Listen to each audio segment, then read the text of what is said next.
ఎన్నికల్లో కానీ ఆటల్లో కానీ ఓడిపోతే ఎవరైనా బాధపడతారు. ఇదేంటి ఇలా జరిగింది అనుకుంటారు. ఎక్కడ లోపం జరిగిందో సమీక్షించుకుంటారు. తర్వాతి ఎన్నికల్లో విజయం సాధించటం ఎలా అని ప్రణాళికలు రూపొందించుకుంటారు. కానీ ఎన్నికల్లో ఓడిపోయిన తర్వాత హమ్మయ్య చాలా బ్రహ్మాండంగా ఓడాం, ఆ దేవుడు మన పక్షాన ఉన్నాడు కాబట్టే మనల్ని ఓడించి మనకి మేలు చేశాడు అని ఎవరైనా అనుకుంటారా? తనను ఓడించిన నియోజకవర్గ ప్రజలకు మనసులోనే దండాలు పెట్టుకొని చాలా బాగా ఓడించారు, మీ రుణం తీర్చుకోలేను అని భావోద్వేగానికి గురవుతారా? అంటే అలాంటి వాళ్ళు కూడా ఉంటారంటున్నారు రాజకీయ పండితులు. ఈ విషయంలో ఎవరికైనా డౌట్స్ ఉంటే బండి సంజయ్ని అడగమని సలహా కూడా ఇస్తున్నారు.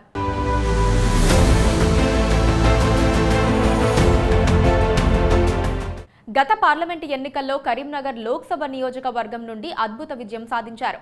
ఈ విజయంతోనే ఆయన ఛాంపియన్ అయిపోయారు. బీజేపీ రాష్ట్ర అధ్యక్ష పదవిని కూడా సంపాదించారు. ఆయన రాకతో బీజేపీ గ్రాఫ్ కూడా పెరిగింది. అయితే మొన్న అసెంబ్లీ ఎన్నికలకు ముందు అనూహ్యంగా బండి సంజయ్ని పార్టీ అధ్యక్ష పదవి నుంచి తప్పించింది నాయకత్వం. దాంతో ఆయన అనుచరులు షాక్ తినటమే కాకుండా ఆగ్రహం వ్యక్తం చేశారు. ఆ తర్వాత అసెంబ్లీ ఎన్నికల్లో ఆయన కరీంనగర్ నియోజకవర్గం నుండి పోటీ చేసి ఓటమి చెందారు. ఆయన అనుచరులతో పాటు అభిమానులు చాలా బాధపడ్డారు. కానీ బండి సంజయ్ మాత్రం చాలా ఆనందంగా ఉన్నారని అంటున్నారు. దేవుడికి మనసులోనే థ్యాంక్స్ చెప్పుకుంటున్నారట ఆయన.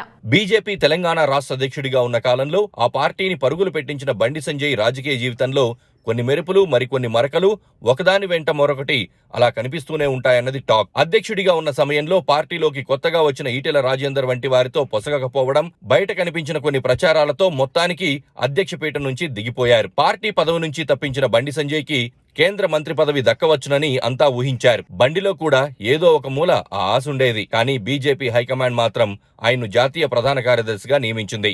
అయితే కిషన్ రెడ్డి రాష్ట్ర పార్టీ పగ్గాలు చేపట్టినా చాలా కాలం బండి సంజయ్ ఫీవర్ మాత్రం బీజేపీ క్యాడర్ను వెంటాడింది.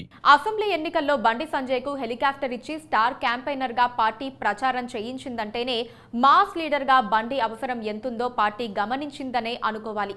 అయితే అసెంబ్లీ బరిలో నిలబడటానికి ససేమిరా అన్న బండిని 2 సార్లు ఓడిన కరీంనగర్ సీట్లోనే 3వ బరిలోకి దింపింది.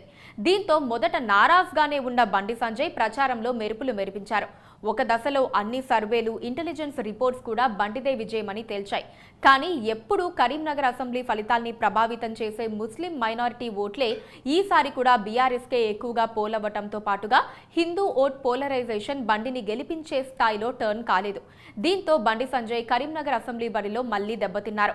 అయితే బండిపై గెలిచిన గంగుల కమలాకర్కు వచ్చిన మెజారిటీ 3000 ఓట్ల పైచులుకే కావటంతో ఆయనకు చాలా ఊరట కలిగించింది. అసెంబ్లీ ఎన్నికల్లో దగ్గరి దాకా వచ్చి ఓడిపోయానన్న బాధ కొద్ది రోజులు కనిపించినా ఈసారి పోలైన ఓట్ల సంఖ్య బాగా పెరగడంతో మరోవైపు ఆనందం కనిపించింది. అదే సమయంలో తాననుకున్నట్లే మళ్లీ ఎంపీ బరిలో నిలిచేందుకు రూట్ క్లియర్ అయిందన్న భావన కనిపిస్తోంది. సాధారణంగా గెలిచిన వారు పార్టీతో సెలబ్రేట్ చేసుకుంటారు. కానీ బండి సంజయ్ తాను ఓటమి పాలైనా తన కొరకు కష్టించిన కార్యకర్తలు, మీడియా ప్రతినిధులు, బంధుమిత్రులందరినీ పిలిచి ఓ పెద్ద విందే ఏర్పాటు చేశారు. ఇక పార్లమెంట్ ఎన్నికలే తన టార్గెట్ గా బండి సంజయ్ ప్రయత్నాలు మొదలుపెట్టారు. కరీంనగర్ పార్లమెంట్ పరిధిలోని 7 అసెంబ్లీ సెగ్మెంట్లకు సంబంధించి ముఖ్య నాయకులతో భేటీ అయ్యారు. ప్రతి అసెంబ్లీ సెగ్మెంట్లోని బూత్ స్థాయి లీడర్లు, కార్యకర్తల వరకు పిలిపించి సమావేశం ఏర్పాటు చేయడం, లేదంటే తానే వెళ్లి మీటింగ్స్ అరేంజ్ చేయాలని బండి సంజయ్ భావిస్తున్నారు. ఓవైపు పార్టీలోనే తన అంతర్గత శత్రువుల్లా తయారైన ఈటెల రాజేందర్, నిజామాబాద్ ఎంపీ ధర్మపురి అరవింద్, మాజీ ఎమ్మెల్యే రఘునందన్ వంటి వారికి తన సోషల్ మీడియా టీమ్స్ తో చెక్ పెట్టే ప్రయత్నం చేస్తున్నారు. మరోవైపు బయటి ప్రత్యర్థులతో పోటీకి సిద్ధమయ్యేందుకు బండి తన వ్యూహాలకు పదును పెడుతున్నారు. మొత్తంగా కార్పొరేట్ స్థాయి నుంచి ఎదిగిన బండి రాజకీయ జీవితంలో కొన్ని ఓటములు, మరికొన్ని విజయాలు కలిసి బాగా రాటు తేల్చాయనే కామెంట్స్ పొలిటికల్ సర్కిల్స్ లో వినిపిస్తున్నాయి.